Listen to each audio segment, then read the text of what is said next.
thanks for tuning in, Whitewater friends and family. We're going to be answering this question today.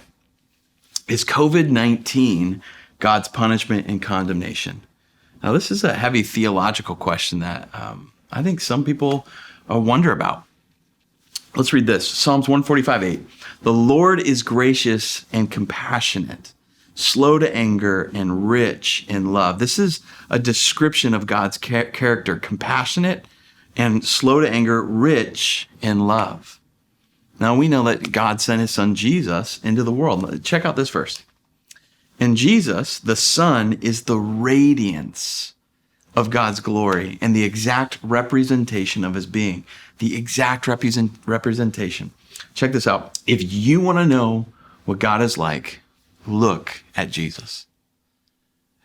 God is gracious, compassionate, slow to anger. But if you want to know what he looks like in the flesh, look at Jesus.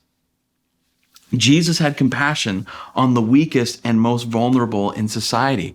God's not going to send a plague.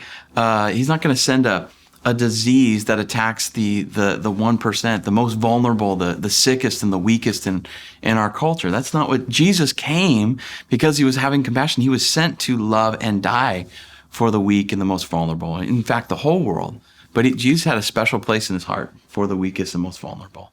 If you hear someone talking about how COVID-19 is God's punishment, his wrath, his judgment on people, they might sound really wise, but what they're revealing is that they're not focused on Jesus.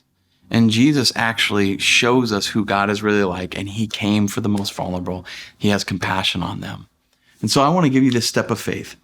Talk with someone about Jesus' love today, not his punishment or judgment through the COVID-19. Talk about Jesus' love today with somebody.